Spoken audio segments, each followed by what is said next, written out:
Assalamualaikum warahmatullahi wabarakatuh. Alhamdulillah. Alhamdulillahilladzi an'ama alaina bi ni'matil iman wa ni'matil islam. Asyhadu an la ilaha illallah wahdahu la syarikalah. Wa asyhadu anna Muhammadan abduhu wa rasuluh la nabiyya ba'dah. Alhamdulillah kita bisa hadir duduk kembali di majelis ini dalam keadaan sehat walafiat. Ini kalau tidak salah adalah pertemuan kita yang ke-17.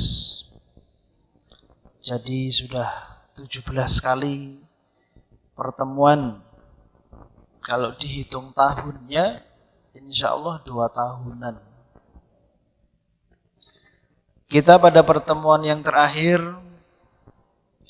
sudah membahas tentang perang Bani Quraidah dan peristiwa-peristiwa setelah perang Bani Quraidah. Kemudian setelah peristiwa-peristiwa itu atau pengiriman-pengiriman sariyah pasukan oleh Rasulullah, sebenarnya ada kejadian besar, yaitu pada tahun ke-6 Hijrah terjadinya peristiwa perjanjian Hudaybiyah. Namun sebelum itu ada juga peristiwa-peristiwa penting yang sebenarnya di dalam kitab tarikh atau kitab sejarah itu mempunyai judul-judul tersendiri. Tapi karena waktu kita panjang, kita jadikan satu saja. Yaitu adanya perang Bani Mustalik. Jadi masih belum lepas dari peperangan-peperangan. Perang Bani Mustalik ini disebabkan karena orang-orang dari suku Bani Mustalik, mereka berencana menyerang Rasulullah, menyerang kaum muslimin. Dan kabar itu segera diketahui oleh Rasulullah. Namun Rasulullah tidak serta-merta beliau menyerang balik, tapi beliau mengirim utusan terlebih dahulu untuk membuktikan apakah benar atau tidak kabar rencana Bani Mustalik akan menyerang Madinah.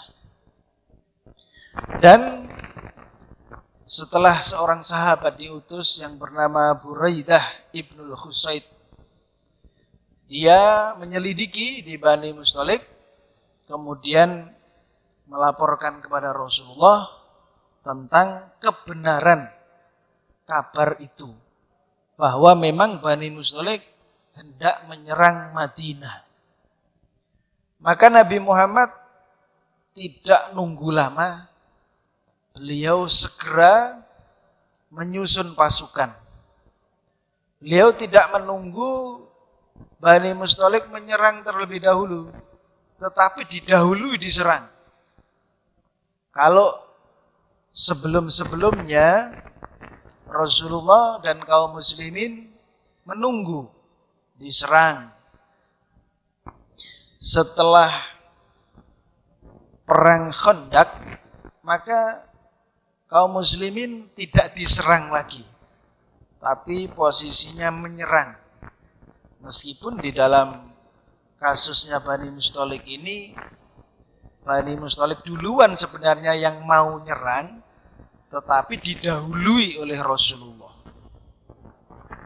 Sehingga oleh Rasulullah dihimpun pasukan, ada yang mengatakan 1.400, ada yang mengatakan 700 lebih pasukan yang dipimpin langsung oleh Rasulullah SAW. Dan seperti biasa Nabi menitipkan Madinah untuk dibebani tanggung jawab mengurus Madinah, yaitu Zaid bin Harithah putra angkat Nabi Shallallahu Alaihi Wasallam untuk ngurus Madinah selama ditinggal. Itu diserahkan kepada Zaid bin Harisah. Sampai akhirnya pasukan ini berangkat sampai di sebuah mata air. Mata air yang bernama Al-Muraisi. Sehingga perang Bani Mustalik ini juga biasa disebut dengan perang Muraisi.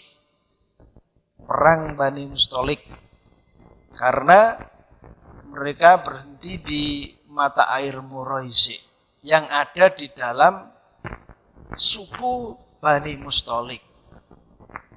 Nah, Bani Mustalik ini ketika diserang dan memang strategi Rasulullah itu mendahului penyerangan, sebelum diserang, menyerang dulu, maka mereka tidak siap sama sekali, kaget.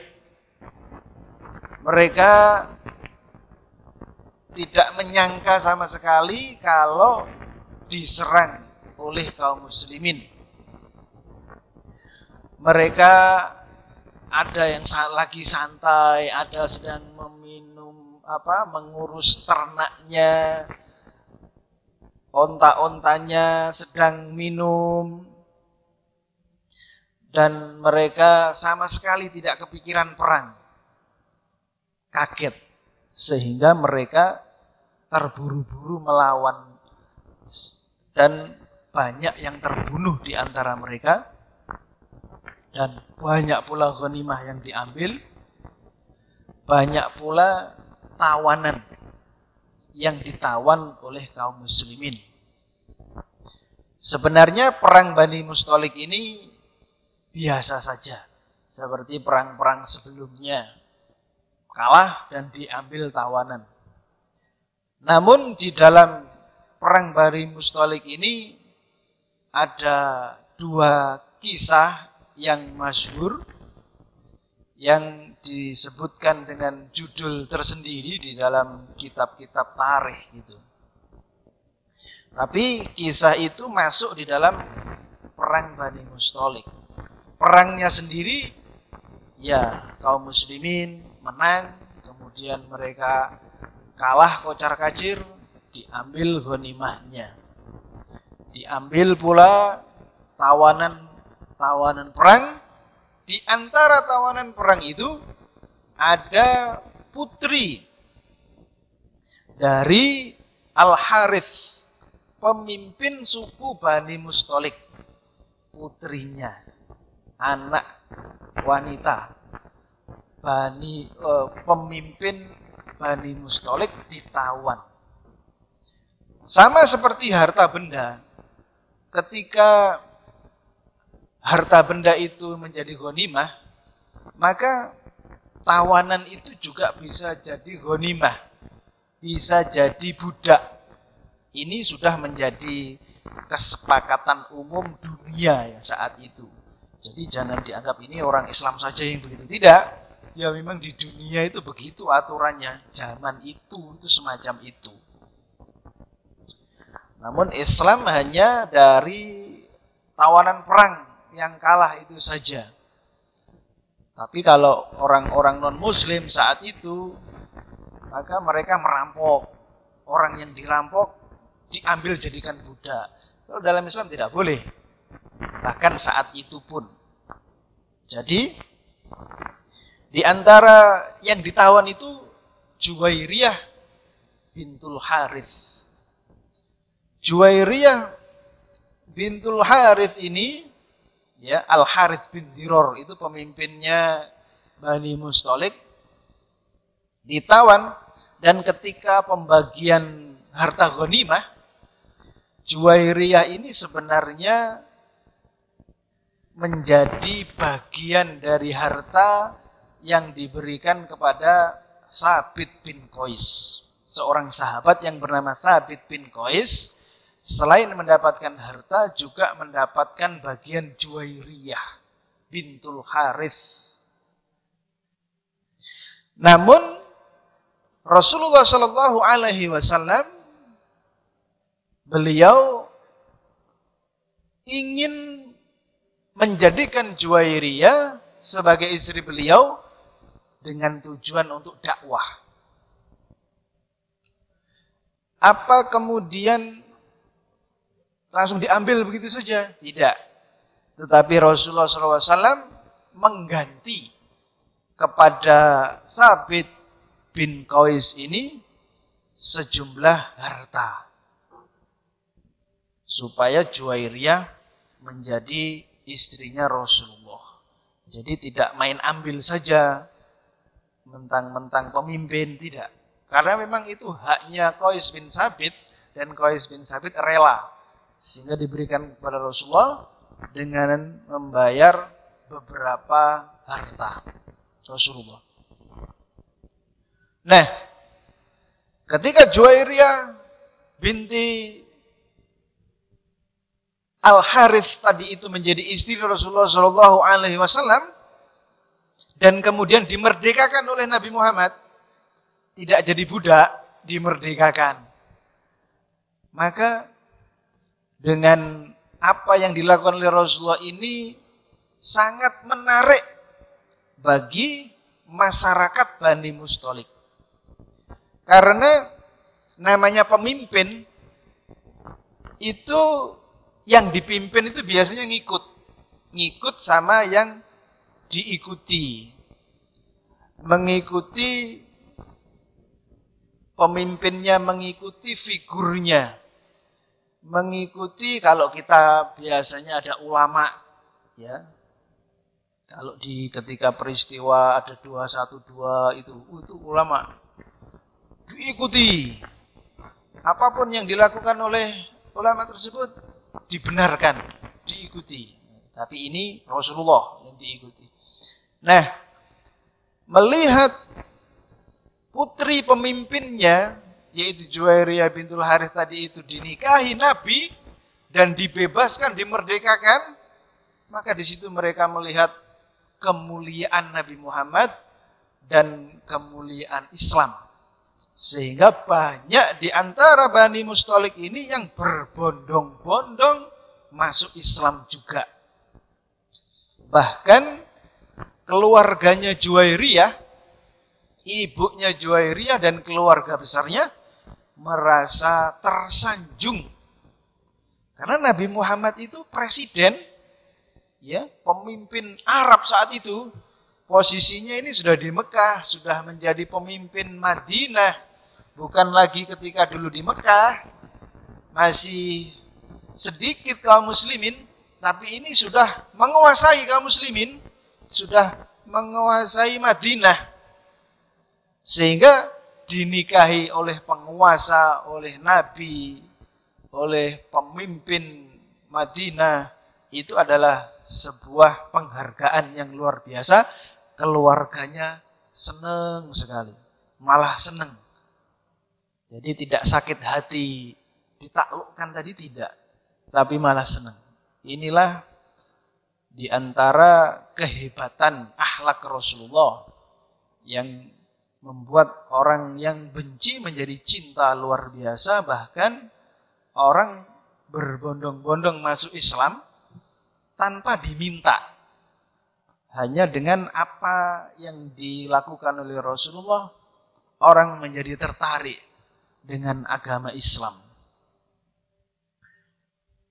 Jadi ini kepandaian Rasulullah di dalam berdakwah, yaitu dengan menikahi Juwairiyah yang seorang putri dari ketua suku Bani Mustalik. Nah, ini adalah sekelumit kisah dari perang Bani Mustalik. Tadi kita sebutkan bahwasanya ada dua kisah besar atau masyhur tentang Bani Mustalik ini atau dalam perang ini.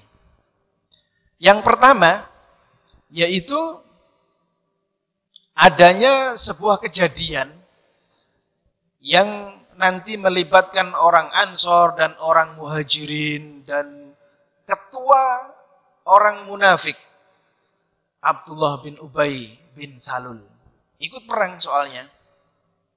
Nah, di dalam peperangan itu, ketika tidak sedang dalam pertempuran, ketika dalam peristirahatan, ada kesalahpahaman kecil sebenarnya antara orang Ansor, satu orang Ansor dan satu orang Muhajirin.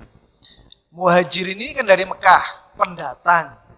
Ansor ini dari Madinah, asli, penduduk asli. Jadi kesalahpahaman ini membuat mereka marah-marahan. Marah, hampir bertengkar. Kemudian dua orang tadi itu, mereka itu sebenarnya bertengkar masalah air, ya, rebutan air, begitu.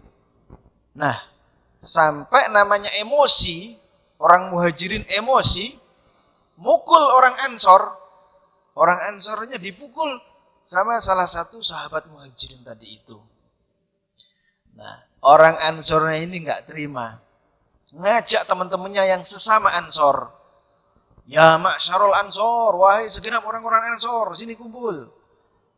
Ketika melihat orang-orang Ansor kumpul, belani yang orang Ansor, yang Muhajirin tadi itu juga manggil orang-orang Muhajirin. Ya ma'syarul Muhajirin, wahai segenap orang Muhajirin, kumpul sini. Akhirnya dua kelompok ini berkumpul, dua kelompok besar ini. Orang Ansor, orang Muhajirin. Ini kalau dibiarin saja, wah, bisa bertempur hebat dan terpecah belah kaum muslimin. Maka demi melihat hal tersebut terjadi, Rasulullah SAW saat itu sedang melihat, dan saat itu juga dipanas-panasi oleh Abdullah bin Ubay bin Salul. Abdullah bin Ubay bin Salul itu sering kita sebut sebagai ketuanya orang munafik. Ketika Nabi Muhammad sebelum ke Madinah, banyak pemimpin-pemimpin kaum munafik atau pemimpin-pemimpin Madinah yang meninggal dunia dalam perang antar suku. Sehingga yang tersisa ketika Nabi Muhammad dan kaum muslimin ke Madinah itu hanyalah Abdullah bin Ubay bin Salul saja, satu-satunya pemimpin yang dihormati. Sebenarnya kalau kaum muslimin dan Nabi Muhammad tidak datang ke Madinah, maka orang Madinah itu akan menjadikan Abdullah bin Ubay bin Salul sebagai pemimpinnya. Tapi karena kedatangan Nabi dan kaum muslimin, Nabi yang jadi pemimpin. Ini begitu membekas di hatinya Abdullah bin Ubay bin Salul, tidak terima. Tapi dia mau nentang secara terang-terangan, dia tidak punya pengikut. Maka cara yang paling selamat adalah dengan menjadi orang munafik, menampakkan kebaikan, tapi sebenarnya di hatinya dia bermusuhan. Jadi apapun yang dilakukan oleh kaum muslimin, maka dia sebenarnya tidak setuju. Sedikit apapun kesalahan yang dilakukan oleh orang Muhajirin, maka dijadikan alat untuk memperbesar masalah dan memecah belah kaum muslimin. Nah, itu ketika Abdullah bin Ubay bin Salul melihat adanya pertengkaran antara Yahudi antara Muhajirin sama Ansor, dia senang sekali. Wah, ini kesempatan ini. Dia manas-manasi terus.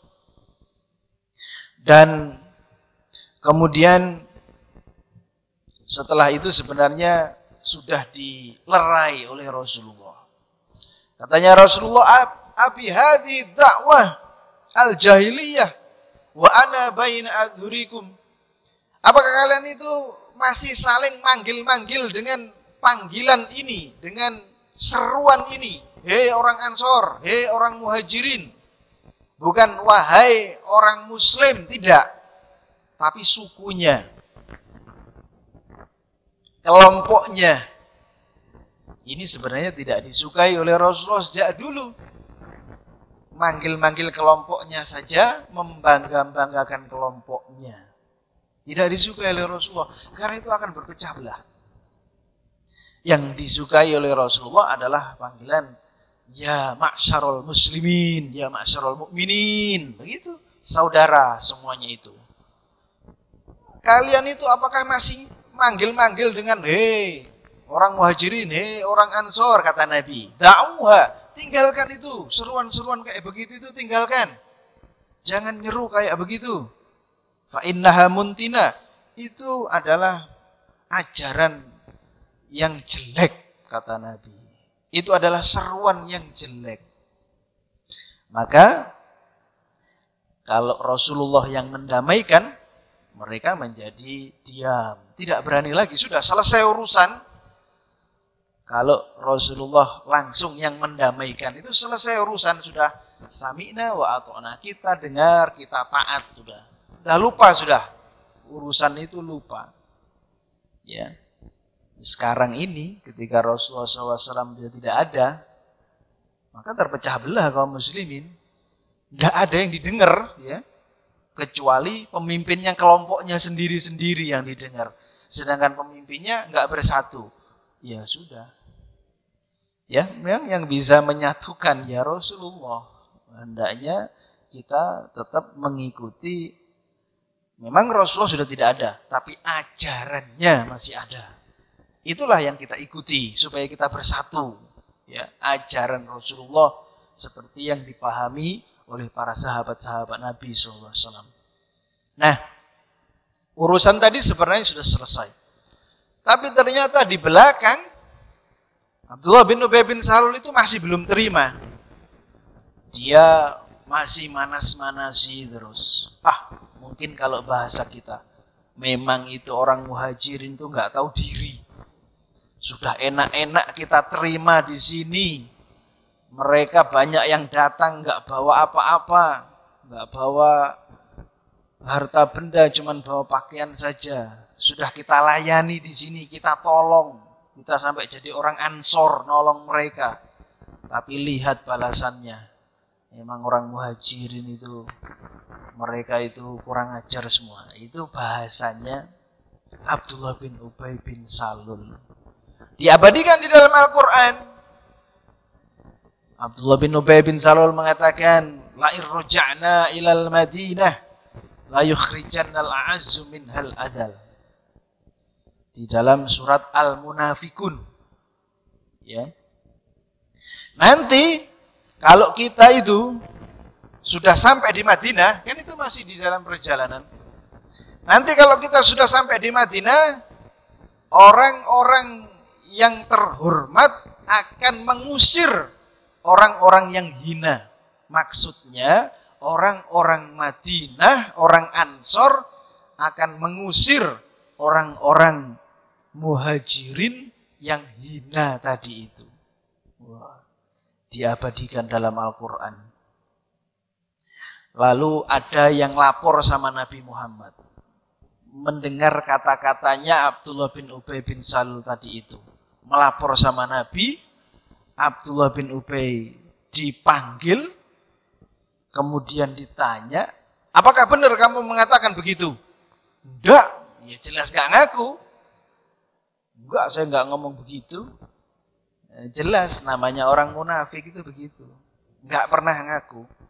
Tapi Allah Subhanahu wa taala kemudian menurunkan ayat itu. Ayat yang menjelaskan bahwasanya memang Abdullah bin Ubay bin Salul itu mengatakan begitu, akan ngusir orang-orang Ansor, orang-orang muhajirin balik lagi ke Mekah.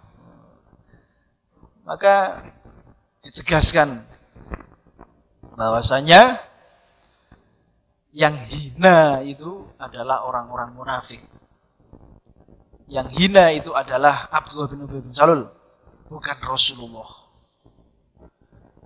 Kemuliaan itu milik Allah, milik Rasulnya, milik orang-orang mukmin seluruhnya. Di dalam ayat itu dijelaskan begitu. Tetapi apakah kemudian Rasul SAW langsung menghukum Abdullah bin Ubay bin Salul? Tidak. Kenapa? Karena tampak dari dohirnya Abdullah bin Ubay bin Salul ini orang baik. Kamu ngomong begitu? Enggak. Loh, enggak ada bukti. Jadi Rasul sering sekali Abdullah bin Ubay bin Salul ini mau dibunuh sama sahabat, tapi dilarang oleh Rasulullah karena Rasul menghukumi orang itu dari tampaknya, dari luarnya. Masalah hati yang tahu Allah. Biar Allah yang menghukuminya. Jadi sampai Abdullah bin Ubay ini ketika meninggal dunia pun saat itu dikuburkan oleh Rasulullah, bahkan juga disolati oleh Rasulullah, meskipun saat itu diprotes oleh Umar bin Khattab, kenapa kok mensolati orang munafik begitu. Bahkan ketika mau dibunuh itu katanya Nabi, jangan, biarkan saja, saya tidak mau nanti manusia mengatakan Muhammad membunuh sahabat-sahabatnya. Jadi dihukumi dohirnya. Nahkumu bi dawahir. Kita menghukumi orang itu dari dohirnya. Wallahu yatawalla al-bisaroir. Dan Allah Subhanahu wa ta'ala yang mengetahui yang ada di dalam hatinya. Jadi kita hukumi dohirnya. Orang itu orang Islam. Di masyarakat orang Islam. Ya sudah, ketika mati kita urus kematiannya. Oh, orang itu banyak maksiat, banyak dosa, nyolong, minuman keras, wes molimo. Molimo itu bahasa Jawa ya. Dari Makassar nggak tahu. Terus pokoknya maling, perempuan, minum, main, ya, dan sebagainya itu. Wah, kalau gitu nggak usah disolati. Jangan buru-buru begitu. Selama orang itu masih Islam, maka harus disolati. Yang hidup berkewajiban untuk mengurus jenazahnya.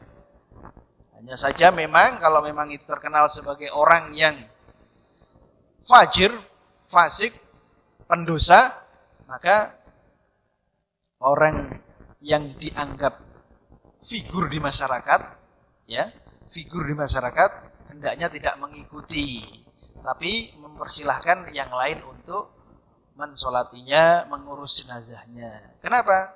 Untuk tahdiron, pembelajaran bagi masyarakat, gitu ya. Pembelajaran bagi masyarakat. Kayak ada walimahan yang pernikahan yang nikah duduk di pelaminan sudah hamil gede, sudah hamil besar, ya, hamil besar. Tapi kemudian masyarakat diundang, lalu kiai diundang, ulama diundang. Misalkan ketua majelis ulama Banyuwangi diundang, datang. Orang mesti mandang, oh ini berarti boleh begini, nggak apa-apa berarti nikah sudah hamil duluan gitu, besar gitu, nggak malu lagi, ya, gitu. Nah, ini untuk pembelajaran bagi masyarakat, jangan seperti itu sehingga tidak hadir. Tapi yang lainnya silakan hadir, tapi figur itu jangan, karena nanti akan diikuti, jadikan contoh begitu nanti. Nah, begitu juga di dalam masalah penguburan ini. Tentang orang munafik ini.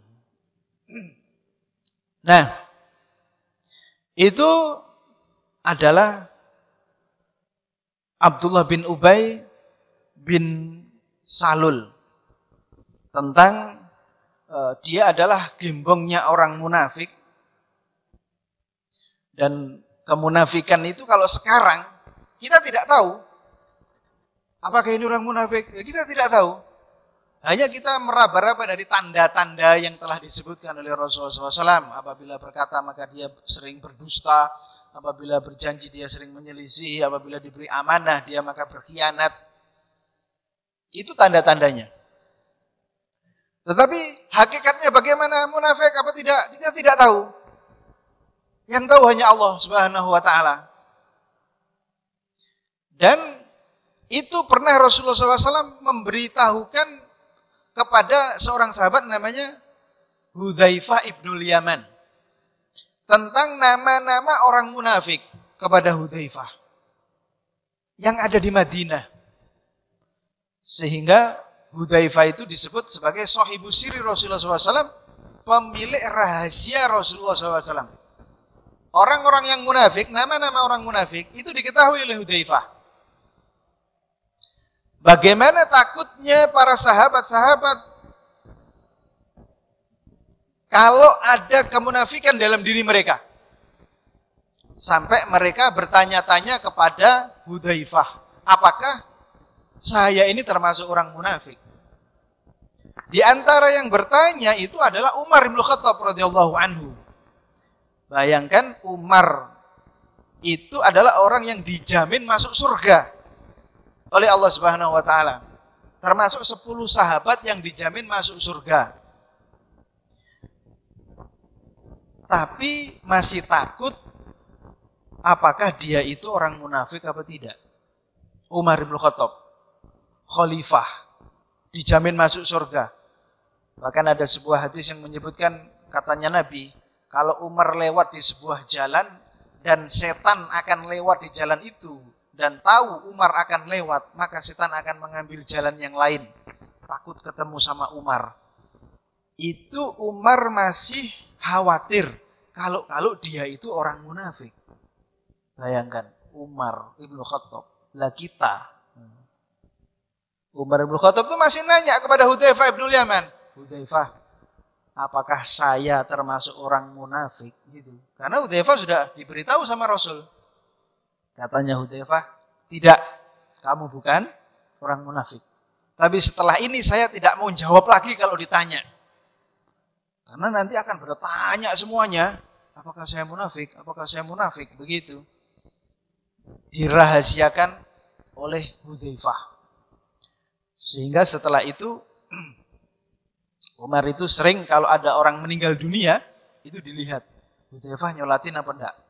Kalau Hudzaifah enggak nyolatin, Umar nggak ikut nyolatin. Jangan-jangan orang munafik begitu, nggak disolatin.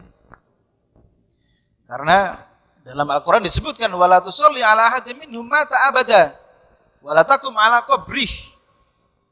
Kalian jangan mensolati orang munafik di antara mereka yang mati selamanya, dan jangan berdiri di samping kuburnya, dilarang. Cuman kan permasalahannya kita tidak tahu sekarang ini orang munafik itu yang mana, begitu. Ya, zaman dulu diketahui dari Hudzaifah ibnul Yaman. Kalau Hudzaifah tidak mensolatinya, maka Umar tidak mensolatinya pula. Jadi ini tentang Ubay bin Salul. Makanya kita saat sekarang ini jangan ikut-ikutan. Itu nggak disolatin, nggak sholat juga lah.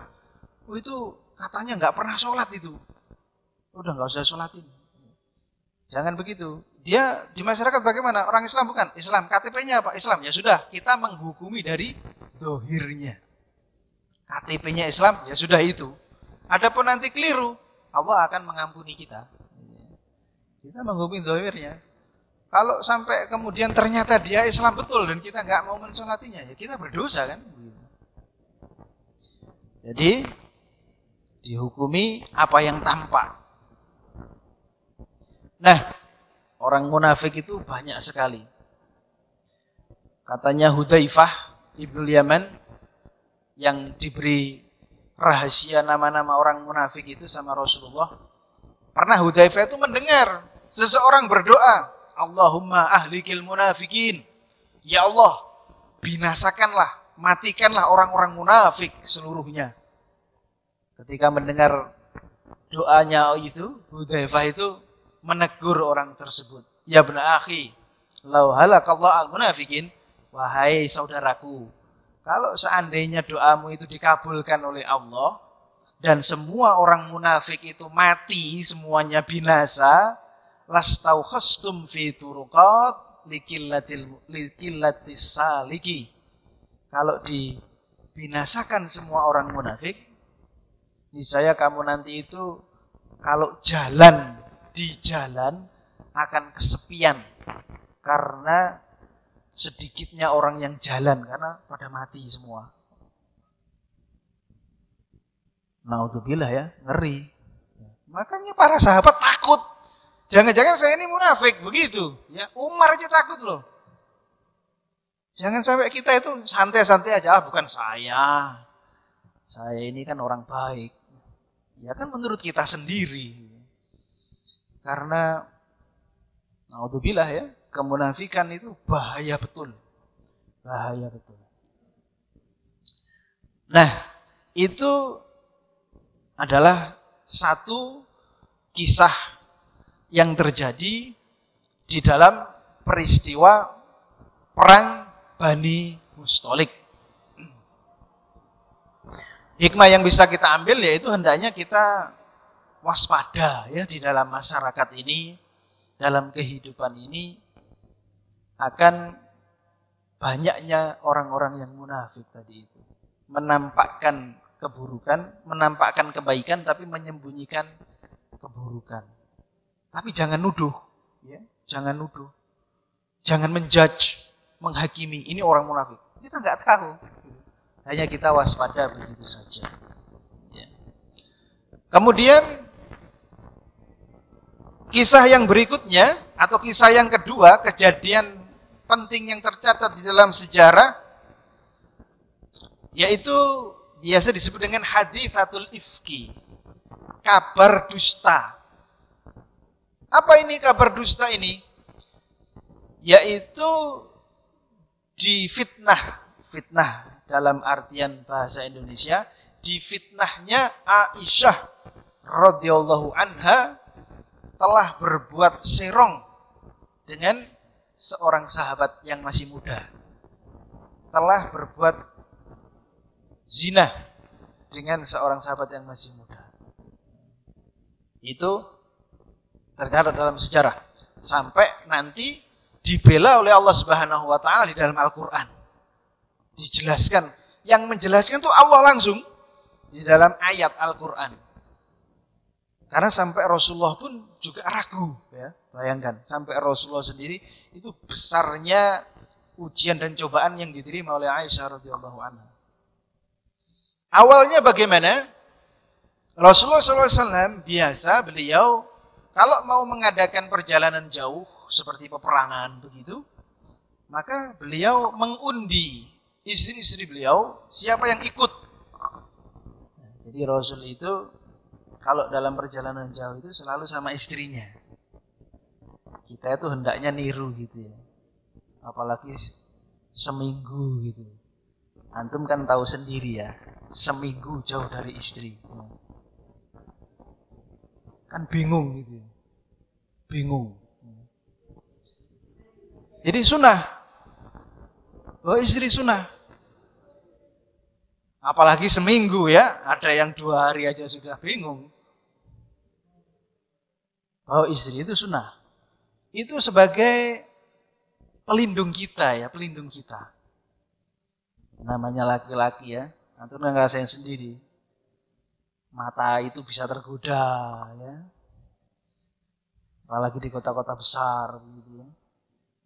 Mata bisa tergoda. Kalau ada istri, terlindungi kita. Jadi nggak kemana-mana. Selain takut sama istri kan dia, terus ada pelampiasannya kan begitu. Nabi begitu mengajak salah satu istrinya. Nah, di dalam perang Bani Mustalik ini yang diajak adalah Aisyah radhiyallahu anha. Sehingga beliau ikut Nabi dipandu sekedup, ditandu yang bentuknya pokoknya cukup untuk orang duduk ya, cukup orang duduk. Antum bayangin aja sendiri. Enggak seperti keranda ya. Kalau keranda kan tidur itu orangnya duduk gitu. Di atas sekedup itu duduk dan dipikul banyak orang gantian. Seperti mungkin Jenderal Sudirman ya, seperti Pak Jenderal Sudirman itu kan juga ditandu itu, sekedut begitu, tertutup. Sahabat-sahabat yang menandu. Aisyah. Sebelum berangkat Aisyah itu diberi pinjam oleh saudarinya kalung yang dipakai oleh Aisyah. Dipinjam kalung. Nah, ketika selesai perang, dalam perjalanan pulang, di tengah-tengah perjalanan, itu Aisyah sebelumnya buang hajat di sebuah tempat, dan kemudian balik ke sekedupnya lagi, ke tandunya lagi, menyadari kalungnya hilang, kalungnya tidak ada. Oh, paling di tempat tadi. Akhirnya kembali lagi ke tempat dia buang hajat tanpa diketahui oleh yang mengusung tandu, yang mengusung sekedup. Sehingga ketika pasukan seluruhnya itu berangkat, maka diangkat saja sekedup tadi itu oleh yang mengusung, ada 4 orang begitu kan. Dan mereka nggak ngerasa kalau di dalam sekedup itu nggak ada orang sebenarnya. Karena Aisyah masih nyari-nyari kalungnya. Jadi waktu itu Aisyah radhiyallahu anha badannya masih kurus gitu. Masih ringan. Bahkan yang mengusung itu tidak ngerasa bedanya antara ada Aisyah sama tidak ada, itu tidak ngerasa.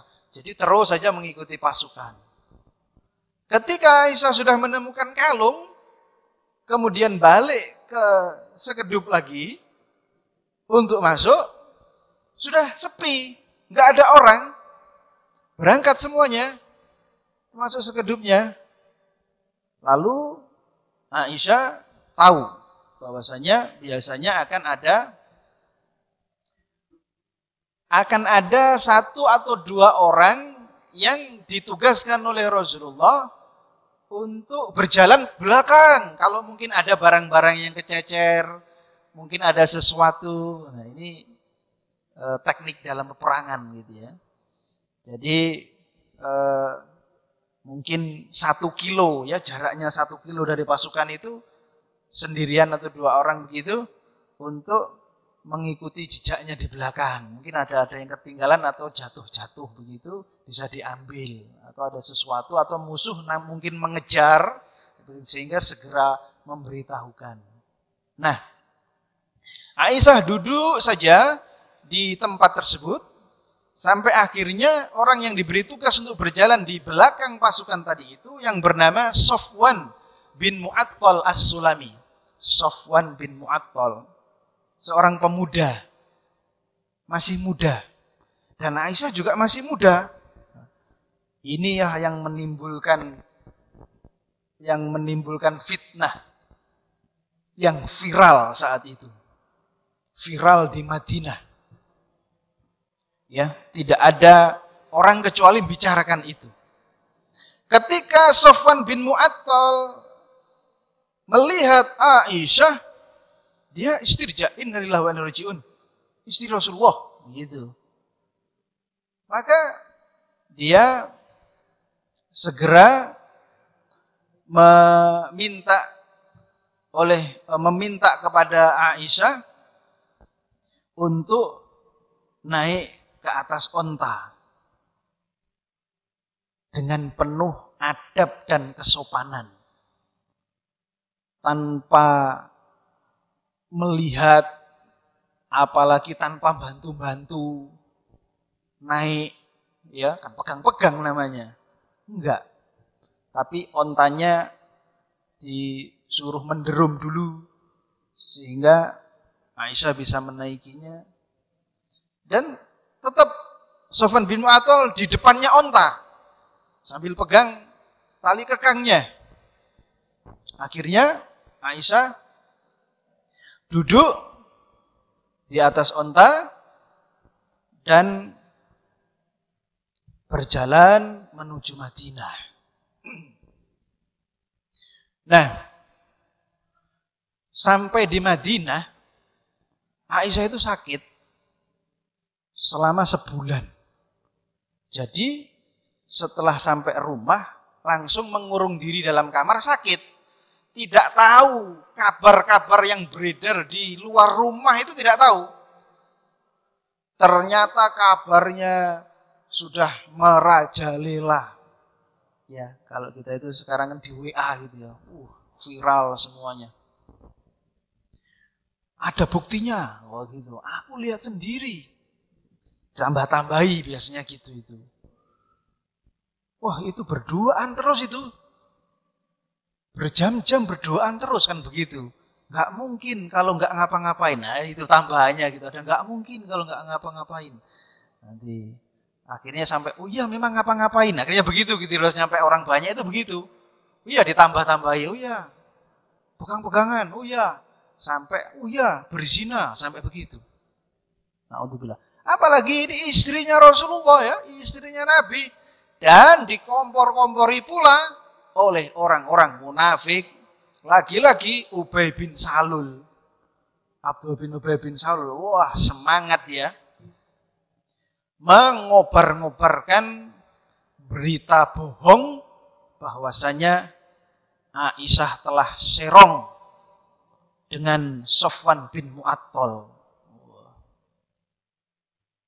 Nah, Aisyah tidak tahu yang terjadi karena sedang sakit, jadi tidak keluar rumah. Berita itu nyebar sampai Rasul sendiri itu merasa tidak yakin bahwasanya Aisyah ini tidak, ini ada sedikit keraguan di dalam diri Rasulullah saat itu. Aisyah ketika ketemu sama Rasul, ketika saat-saat kabar itu sedang menyebar, itu memberi salam kepada Rasulullah. Rasul menjawab, tapi datar saja gitu, nggak seperti biasanya. Aisyah, kenapa ini ya? Assalamualaikum. Waalaikumsalam. Datar saja gitu. Nggak ada indah-indahnya, nggak ada biasanya Rasul itu mesra begitu ya. Kok ini kurang mesra. Tapi Aisyah tidak mengetahui karena masih dalam keadaan sakit. Tahunya Aisyah itu setelah sebulan. Itu juga tidak disengaja. Setelah sebulan dan sudah enakan badannya, dia bertemu dengan ibunya seorang sahabat. Ya, bertemu dengan ibunya Mistah. Mistah ini seorang laki-laki yang pertama kali nyebar-nyebarin berita dari orang munafik. Mistah ini bukan orang munafik, tapi dia yang pertama kali nyebarin hoaxnya tadi itu. Ya kan, hoax itu kan mesti ada yang pertama kali kan. Itu tanggung jawab bener loh ya. Kalau zaman sekarang ini tanggung jawab sampai ke akhirat itu. Nyebarin hoax tadi itu. Berat. Mistah ini ibunya saat itu berkunjung kepada Aisyah. Aisyah itu bahasa Jawanya itu enggak ngerti Jawane. Tiba-tiba ibunya itu mencela anaknya. Kalau bahasa kita namanya anaknya sendiri kan. Mistah memang kurang ajar. Loh, Aisyah heran. Loh, kenapa Bu? Kok anaknya sendiri dicaci, dicela? Kok kurang ajar, celaka Mistah itu. Lah ibunya gantian heran. Loh, kamu gak tahu toh? Ada apa? Saya gak tahu. Loh, bahwasanya sekarang itu tersebar berita buruk tentang kamu di seluruh Madinah ini. Bahwasanya kamu itu selingkuh sama Sofwan bin Mu'attal. Nah, kabar itu yang pertama kali nyebarin itu anak saya. Mistah itu memang celaka dia itu. Wah, Aisyah kaget. Dia kaget, kambuh lagi sakitnya. segera saja masuk kamar, tidur, terus pulang ke rumah ibunya, ke rumahnya Abu Bakar As-Siddiq.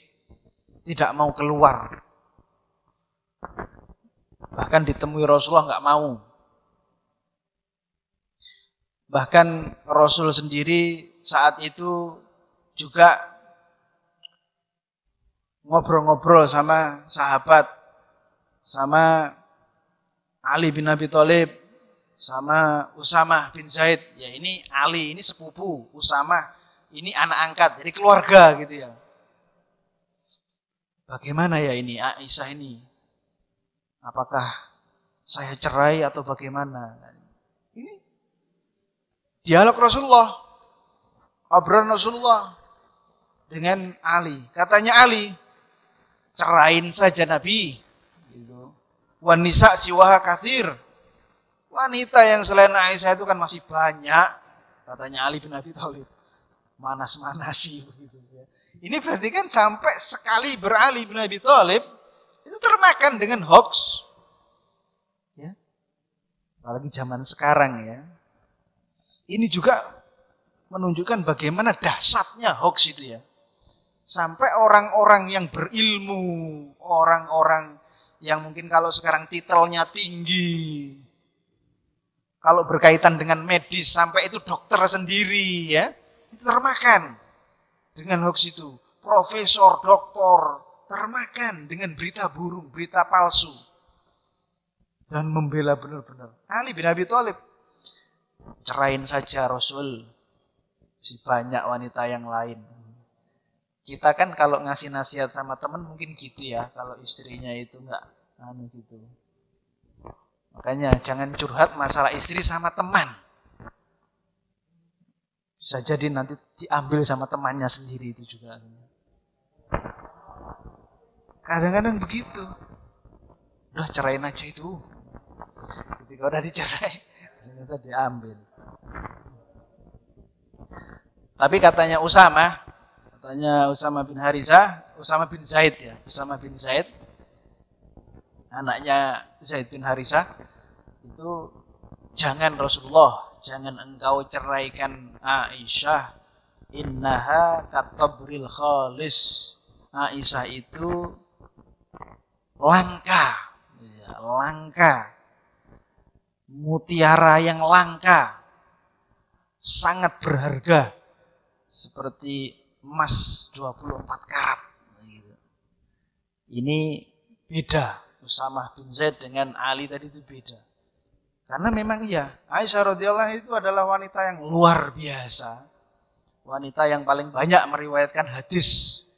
Aisyah radhiyallahu anha cerdas luar biasa. Nah, setelah sekian lama ya, Aisyah radhiyallahu anha dalam kegelisahan, Rasulullah sendiri juga dalam kegelisahan. Sampai Rasulullah itu nasihatin Aisyah. Dinasihati oleh Rasulullah. Amma ba'du. Jadi Rasulullah itu kalau ngasih nasihat itu kayak ngasih ceramah gitu ya. Ada amma ba'du gitu. Ya Aisyah, wahai Aisyah, fa innahu balagoni anki kadza wa kadza. Telah sampai kabar kepadaku begini bahwasanya kamu itu begini sama Sofwan bin Mu'attal. Fa in kunti bari'ah, kalau kamu itu memang bebas, kamu itu memang tidak salah, fasayubari'ullah, maka Allah akan membuktikan bahwasanya kamu tidak salah. Wa in kunti almamti bidzanbin, kalau kamu itu telah berbuat dosa, kamu itu memang benar selingkuh, fastaghfirillah, kamu mintalah ampun kepada Allah, wa tubi ilaih, dan kamu taubatlah kepada Allah. Fa innal abda idza i'tarafa bidzambihi, kalau hamba itu mengakui dosanya kepada Allah, tsumma taba ila Allah, kemudian taubat kepada Allah, taballahu alaihi, maka Allah akan mengampuninya. Dinasihati begitu oleh Rasulullah sallallahu alaihi wasallam. Rasul sangat bijaksana sekali. Nah, Aisyah diam saja. Beliau hanya bisa menangis saja. Beliau tidak tahu harus bicara apa. Tapi akhirnya beliau bicara, Aisyah itu, kepada Rasulullah, kepada Abu Bakar, kepada keluarganya. Kata-kata seorang wanita yang cerdas. Wallahi, katanya Aisyah, demi Allah, laqad alimtu laqad sami'tu bihadzal hadits. Betul-betul saya telah tahu bahwasanya kalian itu telah mendengar kabar itu. Kabar bahwasanya saya selingkuh. Hatta istaqarra fi anfusikum wa sadaqtum bihi. Sampai-sampai kabar itu mempengaruhi diri kalian dan kalian percaya dengan kabar itu. Wah, katanya Aisyah. Ini Rasulullah juga yang diomongi ini sama Aisyah ini, suaminya. Fala in qultu lakum inni bari'ah, Allah ya'lam inni bari'ah. Kalau saya itu berbicara bahwasanya saya itu suci, saya itu tidak berbuat apa-apa, saya itu bersih, saya tidak salah, dan Allah tahu bahwasanya saya tidak salah, la tusaddiqunani, kalian mesti nggak percaya sama aku. Wala ini taraftu bi amrin, dan kalau saya itu ngaku, saya itu bahwasanya saya itu selingkuh, wallahu alam inni minhu bari'ah, dan Allah tahu bahwasanya saya itu tidak selingkuh, saya itu bersih, la tusaddiqunani, niscaya kalian akan percaya sama saya. Jadi kalau saya itu jujur, kalian gak percaya sama aku. Tapi kalau saya itu bohong, kalian malah percaya sama aku. Gitu katanya Aisyah. Repot. Nah, maka katanya Aisyah, fa wallahi, demi Allah, la ajidu li walakum mathalan illa kama qala Abu Yusuf. Saya tidak mempunyai permisalan antara saya dengan kalian itu kecuali seperti yang dikatakan Abu Yusuf, bapaknya Nabi Yusuf alaihissalam, fasobrun jamil, hendaklah bersabar dengan kesabaran yang indah. Di Aisyah hanya bersabar. Wallahul musta'an ala ma tasifun, dan Allah lah tempat meminta segala sesuatu dari apa-apa yang kamu harapkan. Ya, ini doanya atau perkataannya Nabi Yakub alaihissalam tentang peristiwanya Nabi Yusuf. Tapi ini juga sesuai dengan peristiwanya Aisyah juga. Lalu Aisyah setelah itu masuk kamar lagi, nangis lagi. Nah, subhanallah, setelah itu Rasulullah SAW pulang ke rumahnya dan turun ayat An-Nur ayat 11 sampai ayat 12 yang menjelaskan kesucian Aisyah radhiyallahu anha sampai hari kiamat. Ya, bukan hanya saat itu saja, tapi kita bisa melihat Allah langsung yang menjelaskan. Subhanallah ya. Kalau sudah Allah yang menjelaskan ini, mau bagaimana siapapun yang menolak tidak akan bisa. Innalladzina ja'u bil ifki usbatun minkum la tahsabuhu syarral lakum bal huwa khairul lakum. Sesungguhnya orang-orang yang membawa berita bohong, yang nyebarin berita bohong, itu adalah dari golongan kamu juga, kata Allah Subhanahu wa taala. Sampai sekarang gitu ya. Yang nyebarin berita bohong tentang kaum muslimin, ya orang Islam juga. Yang nyebarin berita bohong tentang medis, ya orang medis juga ternyata. Berkaitan dengan COVID itu ya. Allah Subhanahu wa taala ini menjelaskan. Ya, dari golongan kalian sendiri, dari orang-orang mukmin sendiri, tadi itu, Mistah tadi itu. Jangan kamu mengira bahwasanya berita bohong itu buruk bagi kalian. Ya. Bahkan ia adalah baik bagi kamu. Kita harus mencari hikmah di balik adanya hoax-hoax itu, mencari hikmah, ada kebaikan di situ yang bisa diambil. Kita bisa menjadi lebih waspada, kita bisa menjadi lebih menyaring berita ya. Kalau di WA dan sebagainya, jangan gampang-gampang nge-share. Jangan gampang-gampang meneruskan. Ada tanggung jawab di situ. Al-kitabatu tanzilu manzilatal qaul. tulisan itu mempunyai derajat yang sama dengan perkataan. Ya. Antum nge-share tulisan yang panjang, itu sama dengan antum ceramah. Saya kan nggak pernah ngomong, ya kamu kan ceramah di WA. Panjang lebar, meskipun hanya nerus-nerusin aja, itu sama dengan ceramah itu. Artinya semua isi dari yang kita teruskan, itu kita bertanggung jawab. Setiap huruf yang kita share, itu kita bertanggung jawab. Apalagi kalau di situ ada hadis, ya, ternyata hadisnya hadis palsu dan sebagainya. Apalagi di situ yang membuat heboh masyarakat. Makanya berhati-hati. Meskipun itu benar, bukan berarti kemudian kita boleh nge-share. Bisa jadi orang beda, penerimaannya berbeda. Atau menimbulkan kekacauan. Jadi tidak selalu. Apalagi pada saat sekarang ini ya, benar-benar harus hati-hati. Semua orang bisa bikin berita. Lulusan SD sampai lulusan doktor, atau enggak lulus apapun, itu bisa bikin berita dan nyebarkan ke seluruh dunia. Tinggal nulis saja. Nulis, kemudian dikasih keterangan, katanya dokter siapa, namanya sendiri, ya ditambahi gitu ya. Yang panjang gitu titelnya, orang percaya gampang. Katanya dokter, apalagi panjang gitu. Ternyata tulisannya dia sendiri. Kita tidak tahu. Berhati-hati, bertanggung jawab. Akan dimintai bertanggung jawabannya nanti kita di akhirat. Dan hukumannya bagi penyebar hoax itu luar biasa. Dimasukkan gancu ke mulutnya, kemudian ditarik keras-keras sehingga sobek sampai ke tengkuk. Sini juga ditarik keras-keras, sobek sampai ke tengkuk. Ini orang yang suka bikin berita dusta dan menyebarkan ke seluruh dunia.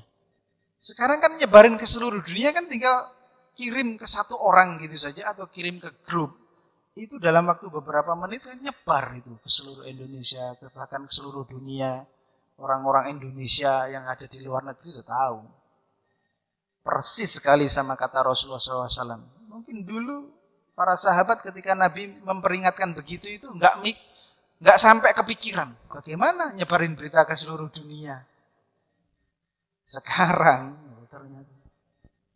Kita bahkan mungkin 15 tahun yang lalu atau 10 tahun yang lalu belum kepikiran nyebarin berita ke seluruh dunia. Saya sendiri loh ya, nggak lewat televisi, nggak lewat mass media. Kan dulu kalau orang terkenal kan harus diwawancarai dulu. Masuk TV, masuk radio lah, setidaknya masuk radio aja sewenangnya minta ampun. Padahal hanya sedesa aja atau sekecamatan lah gitu ya. Nah, sekarang antum tinggal bikin heboh, ngomong yang aneh-aneh, direkam, masukkan YouTube. Langsung, antum nggak nunggu sampai besok. Nanti habis maghrib langsung terkenal. Ya, ngomong yang aneh-aneh apalagi menghina begitu. Langsung terkenal. Ya, subhanallah. Apa yang disebutkan oleh Rasulullah SAW itu selalu benar. Selalu akan terjadi. Akhirnya, segera Rasulullah SAW dengan wajah penuh kegembiraan mendatangi ke Aisyah, ke rumahnya Abu Bakar. Ya Aisyah, amallahu qad bara'aki. Wahai Aisyah, Allah telah membersihkan engkau dari fitnah itu. Wah, sewenang Rasulullah. Katanya ibunya Aisyah, "Hei Aisyah, kumi ilaih. Kamu segera itu loh, sambut Nabi Muhammad, suamimu itu." Katanya Aisyah, masih marah ya. Wallahi la akum ilaih. Saya nggak mau nyambut dia. Wala ahmadu ilallah, dan saya nggak bersyukur kecuali hanya kepada Allah. Saya tidak memuji kecuali hanya kepada Allah. Ya wajar. Ya, wajar, ngambek, marah. Karena itu 1 bulan yang penuh dengan cobaan yang luar biasa bagi Aisyah radhiyallahu anha. Dan setelah itu Rasulullah SAW mengumpulkan manusia. Dikumpulkan dan kemudian diberitahu bahwasanya telah turun ayat dalam Al-Quran yang menjelaskan bahwasanya Aisyah radhiyallahu anha adalah suci. Berita itu semuanya bohong. Setelah itu para penyebar hoax tadi itu, yang paling utama itu ada 3 orang ditangkap dan dihukum cambuk 80 kali cambukan, termasuk Mistah tadi itu, yang ibunya sendiri itu gemes gitu ya. Kan biasanya sesama wanita itu kan saling membela gitu. Ibunya Mistah itu juga gemes sama anaknya sendiri. Mistah itu.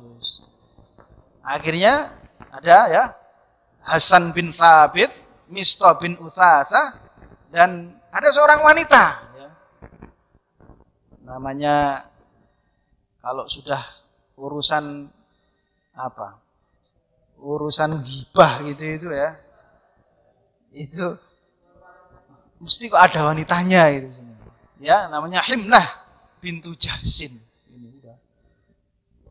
Mungkin ini kesana semi ini lambe turah ini. Lambe turah itu bibir yang sisa, kebanyakan bibir. Bahasa Jawa itu ya lambe turah.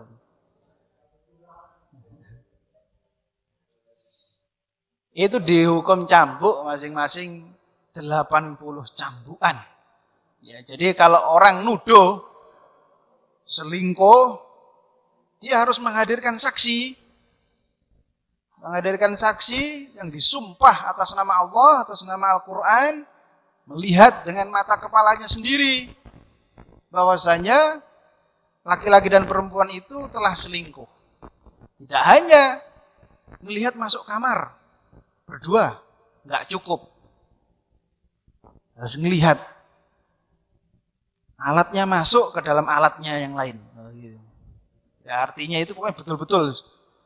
Nggak pakai baju, benar gitu. Bukan hanya indikasi-indikasi. Ya. Itu di pengadilan sampai begitu. Ya, kalau di pengadilan saksinya itu benar kamu melihat. Ya. Apa yang kamu lihat? Saya lihat mereka berdua masuk kamar. Setelah itu, enggak tahu saya. Oh, enggak diterima kesaksiannya. Ada rekamannya lah. Kalau udah ada rekamannya ini lain lagi. Malah kebanyakan ngerekam sendiri. Nah, itu jelas-jelas itu. Itu jelas itu. Bisa dijadikan bukti itu. Tidak ada disebutkan namanya. Sudah sama-sama taunya. Dan sama-sama lihatnya. Nah, jadi urusan menuduh itu urusan yang luar biasa. Innalladzina yarmunal muhsanatil ghafilatil mu'minat lu'inu fid dunya wal akhirah. Sesungguhnya orang-orang yang menuduh seorang wanita muslimah yang baik-baik, ya menuduh wanita yang baik-baik dilaknat di dunia dan di akhirat. Walahum adzabun adzim, dan baginya adab yang pedih. Nah, ini jamaah sekalian dirahmati Allah Subhanahu wa taala, peristiwa-peristiwa di dalam perang Bani Mustalik, dan setelah itu nanti peristiwa atau kejadian perjanjian Hudaibiyah pada tahun ke-6 Hijrah. Peristiwa Bani Mustalik itu pada bulan Sya'ban. Hudaibiyah itu pada bulan Dzulqa'dah. Sya'ban, Ramadan, Syawal, Dzulqa'dah. Ya, 3 bulan. 3 bulan setelah itu peristiwa Hudaibiyah. Kita cukupkan dulu perjanjian Hudaibiyahnya pada pertemuan yang berikutnya. Baik. Alhamdulillah kita sudah bisa ngaji. Semoga kita istiqomah. Kita selalu meminta perlindungan kepada Allah Subhanahu wa taala. Jangan lupakan protokol kesehatan zahir dan batin. Zahir ya seperti yang dianjurkan oleh tenaga medis, batin memperbanyak ibadah, banyak zikir, amal-amalan yang soleh. Itu akan melindungi kita. Yang perlindungan itu dari Allah Subhanahu wa taala. Billahi taufiq wal hidayah. Wassalamualaikum warahmatullahi wabarakatuh.